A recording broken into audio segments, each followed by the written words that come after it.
Bonjour, je m'appelle Jamal Bouyour, je suis enseignant-chercheur à l'Université de Pau en France. C'est une ville sympathique aussi de la France.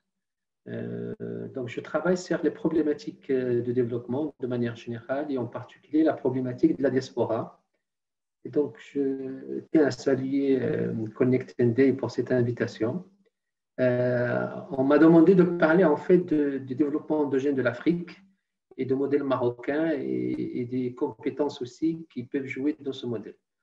Donc, comme vous le savez, le Maroc est un pays qui est un pays en développement d'abord, qui est un pays très ouvert, qui a dès le départ choisi un système, si vous voulez, libéral, avec une bourgeoisie importante, et donc qui s'est ouvert dans un premier temps. Donc, contrairement aux voisins, par exemple, ou à d'autres pays, après l'indépendance, directement, il a choisi, si vous voulez, un système libéral. Bon, qui a des avantages, évidemment, parce qu'il y a cette connexion avec l'Europe, mais que peut aussi avoir des inconvénients dans la mesure où ce modèle ne peut marcher que s'il y a un développement social important. En tout cas, le Maroc donc, a fait ce choix qui, à mon avis, s'est avéré payant, mais encore une fois, s'il y a quelques difficultés, d'ouverture vers l'Europe. D'ouverture vers l'Europe, par exemple, les 2 tiers des exportations et des importations du Maroc se font avec l'Union européenne. Les 2 tiers des investissements directs étrangers se font aussi avec l'Union européenne, et en particulier la France et l'Espagne. Mais depuis une dizaine d'années, le Maroc a changé de vision, de politique, et a investi en Europe. Il y a une vraie volonté de s'investir en Europe et d'investir. Et donc, le roi du Maroc a fait beaucoup de voyages à travers plusieurs pays européens, africains, pour justement voir quelles sont les perspectives d'une coopération sud-sud. C'est une thématique qui a été, si vous voulez, un peu négligée, que ce soit en termes de théorique, en termes de la théorie économique ou de l'économie internationale, mais aussi en termes de, si vous voulez, de pratique de la part des pays. L'Afrique, après l'indépendance, il y a une sorte, si vous voulez, de comportement où on va dire, on va directement travailler avec l'ancienne colonie. C'est plus facile parce qu'il y a la langue, il y a les coutumes, il y a une certaine interaction avec ces pays-là. Et donc, il s'est dirigé directement vers l'Occident, pensant qu'il y a un transfert de technologie et il y a un développement plus rapide. Il s'est avéré que ce n'est pas le cas. Il s'est avéré que ce développement présente quelques difficultés dans la mesure où les transferts de technologie ne marchent pas du tout. Ne marchent pas du tout, à vrai dire, pour dire les choses franchement. 60 ans, 50 ans après l'indépendance, on voit quand même que ça ne marche pas beaucoup. Il y a des progrès, mais ils sont insuffisants. Et puis, des pays comme le Maroc, par exemple, ou d'autres pays africains, quand ils sont autour d'une table avec des pays forts comme les États-Unis, la Chine, la Russie ou l'Union européenne, ça ne pèse pas beaucoup. Et donc, l'idée, c'est de tourner vers les pays du Sud. Alors, ça a plusieurs avantages. D'abord, le premier avantage, c'est cette proximité, c'est cette croyance commune, comme quoi on peut en fait travailler ensemble avec des perspectives d'investissement immenses. Deuxièmement, l'Afrique, c'est un pays, comme on dit, qui est vierge, où il y a des perspectives de croissance importantes. Aujourd'hui, on a ce qu'on appelle en économie la théorie de la convergence. Quand vous voyez les pays développés, ils ont des niveaux de développement qui est déjà avancé, et donc leur croissance, au meilleur des cas, va être entre 2 et 3%. En France, quand on est à 2%, c'est le Pérou, en fait. On est très content. Alors que des pays africains, ils ont des perspectives de croissance de 5-7% et même plus. Et donc, la théorie de convergence voudrait que les pays en fait, qui sont très en retard vont converger vers les pays développés. En fait, dans la réalité, ça ne se passe pas comme ça, dans la mesure où ce sont les conditions initiales, la capacité d'absorption des pays, les moyens qu'il met en œuvre qui font qu'il va en fait converger vers ces pays-là. Dans la réalité, cette convergence ne se produit pas. Et se produit pour les gens qui sont d'un niveau de développement proche. Par exemple, avec l'Espagne, la Grèce, avant qu'elle rentre à l'Union européenne, ils ont pu rattraper l'Union européenne parce que l'Union européenne a mis le paquet et parce que aussi ils étaient très loin, mais pas aussi loin que des pays africains, par exemple.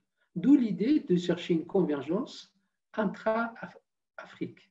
Et donc l'idée, c'est euh, l'idée aussi, c'est d'avoir ce propre modèle de développement. Au Maroc, par exemple, aujourd'hui, il y a une réflexion sur quel modèle de développement 60 ans après, pratiquement après l'indépendance, qu'est-ce qu'on peut faire. Donc, une réflexion sur un développement endogène. Qu'est-ce que ça veut dire un développement endogène? C'est-à-dire, au lieu que ça soit sur l'excédent qui nous transmet, si vous voulez, la technologie, ce qui nous transmet les normes, qui nous transmet un certain nombre de choses, dont la plupart du temps, peut-être on est incapable de respecter tout ça. Il vaut mieux partir avec des pays qui sont proches en termes de développement. C'est une autre vision, que ce soit au niveau théorique, mais aussi au niveau empirique. D'où les efforts du Maroc qui ont été faits pour en fait multiplier ces investissements directs étrangers. Le Maroc, par exemple, est le deuxième investisseur aujourd'hui en Afrique. C'est quelque chose de très important. Deuxième investisseur pour un pays qui est lui en développement, on voit qu'il y a un effort. Et ce n'est pas quelque chose qui est fait au hasard. Il y a toute une politique, à part les visites du roi dans plusieurs pays, où il a passé plus de temps dans les pays africains que dans son propre pays. Ça ne se passe pas comme ça, il faut que ça suive. Ça suit au niveau de la logistique, par exemple. Il y a les banques marocaines qui n'ont pas hésité à s'installer dans plusieurs pays africains. Il y a aussi Royal au Maroc qui permet maintenant de desservir plusieurs capitales africaines. Il y a aussi des investisseurs marocains qui sont allés s'installer, se renseigner, etc. Et c'est plus facile d'investir pour des Marocains en Afrique que d'aller investir en Europe où il y a des normes, où il y a une concurrence acharnée. Et donc, il vaut mieux que ces pays africains, que le Maroc aille investir, par exemple en Afrique, que les Africains viennent investir au Maroc, c'est plus simple, ça rapporte plus. Ça, c'est un point. Un deuxième aussi angle d'attaque, c'est que le Maroc, vous savez qu'il y a beaucoup d'Africains en situation irrégulière maintenant qui essayent de partir en Europe, mais en fait, ça ne marche pas tout le temps, ils s'installent au Maroc. Donc, le Maroc a une idée qui est sympathique, de régulariser 2 fois un certain nombre de, si vous voulez, de ressortissants africains, et ce qui montre en fait cette volonté d'intégration. Cette volonté d'intégration à travers, si vous voulez, l'Afrique se matérialise aussi par le fait qu'il y a pas mal d'étudiants africains, qui viennent faire leurs études au Maroc, au lieu de partir, par exemple, en France ou en Angleterre ou aux États-Unis, où les coûts sont très importants. Ils viennent au Maroc. Le Maroc leur permet à plusieurs étudiants dans plusieurs pays d'avoir une bourse et donc de poursuivre leurs études. C'est une manière aussi qu'il y ait une intégration parce que ces personnes, une fois qu'ils sont sur place, ils peuvent soit revenir à leur pays, comme font la plupart des étudiants une fois les études finies. S'ils reviennent à leur pays, ils reviennent avec des idées d'investissement, ils maîtrisent la langue, donc ça va multiplier encore plus les investissements. Mais s'ils restent au Maroc aussi, il y en a beaucoup qui s'intègrent dans le marché du travail marocain. Et donc, sur le coup, le Maroc devient un pays d'immigration alors qu'il était un pays d'immigration.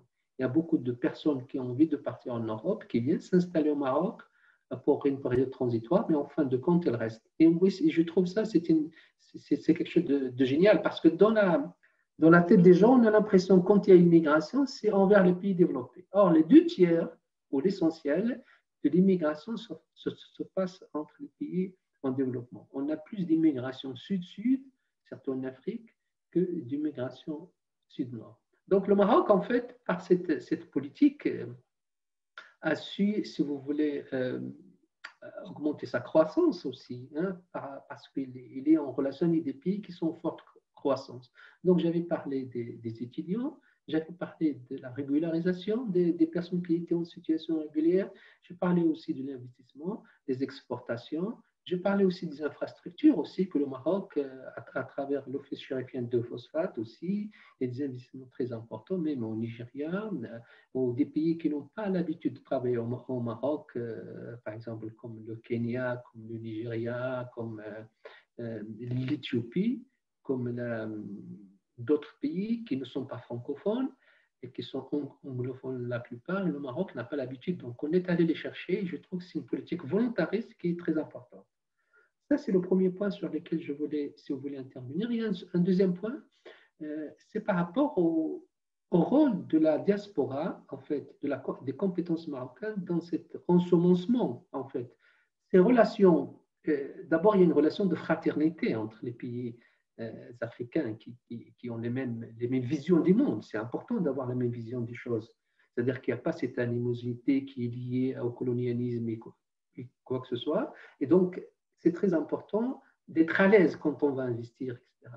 Et la diaspora marocaine joue aussi un rôle très important à travers le lobbying qu'il effectue en Europe, mais aussi à travers sa présence depuis un certain nombre d'années en Afrique, au Sénégal, au Mali et dans d'autres pays, où le Maroc entretient d'excellentes relations avec ces pays-là. Même le roi est considéré comme le commandant des croyants, pas que des Marocains aussi, mais d'un certain nombre de pays musulmans en Afrique. Donc il y a aussi ce côté culturel qui est important. Cette diaspora permet en fait de voir cette relation nord-sud de manière différente, au lieu d'attendre le transfert de technologie à travers, par exemple, les investissements étrangers qui ne viennent jamais. La diaspora permet en fait de faciliter, d'accélérer ce transfert de technologie parce qu'il a la culture des pays d'origine, il a la technique et la technologie des pays d'accueil et par conséquent, il peut faciliter le transfert de technologie. Et donc, ce transfert de technologie peut être réparti peut-être entre le Maroc et l'Occident, mais entre le Maroc et l'Afrique. Donc, cette problématique de la diaspora, je crois qu'elle est très, très, très importante et qu'il faut insister sur ça. Parmi les créneaux, parmi les truchements, si vous voulez, par lesquels on peut passer pour accélérer ce transfert de technologie qui monte tant à l'Afrique, c'est évidemment la diaspora. Et il me semble qu'on n'a pas encore tiré toutes les leçons et toutes les capacités que peut avoir la diaspora des pays pour accélérer le transfert de technologie. En tout cas, donc je parle du Maroc, mais aussi il y a d'autres pays qui sont africains, qui sont dans cette dynamique. Et donc, je reste très optimiste malgré les difficultés qu'on a avec la COVID-19. On s'est rendu compte que même si les pays africains ne sont pas très touchés, mais ils sont touchés dans leur tourisme, dans leur exportation, parce que les pays développés ont fermé, si vous voulez, leurs frontières. Je reste optimiste par rapport à cette problématique de coopération sud-sud. D'ailleurs, le Maroc, il a demandé d'être, si vous voulez, intégré dans un certain nombre de, de conglomérats africains, ou plutôt de zones de libre-échange en Afrique, parce qu'en fait, dans les pays du Maghreb, comme vous le savez, il y a des problèmes et malheureusement, l'Union du Maghreb ne marche pas. Et donc, ça montre aussi cette volonté du Maroc de s'étendre dans cette profondeur, cette frontière qui est élargie. Ce n'est pas des frontières, mais c'est des confins, en fait. C'est comme une sorte d'empire, en fait, une sorte de continuum dans les frontières et donc de relations. De toutes les façons, ce sont d'abord des relations de fraternité, de compréhension, de partage des mêmes valeurs. C'est ça le plus important. Au-delà des aspects économiques, c'est de partager les mêmes valeurs, c'est d'avoir la même vision, c'est de se sentir à l'aise quand on va investir, c'est de se sentir à l'aise quand on va exporter. Bon, il ne faut pas non plus dire que tout est rose. Il y a des problèmes d'infrastructure, il y a des problèmes, par exemple, pour le paiement. Une fois qu'on a exporté, il y a des problèmes qui sont inhérents à des pays en développement. Mais si on a la volonté, et si on a l'intelligence, et si on a la diaspora qui peut jouer, je crois qu'il n'y aura pas trop d'obstacles. Et je vous remercie de votre attention.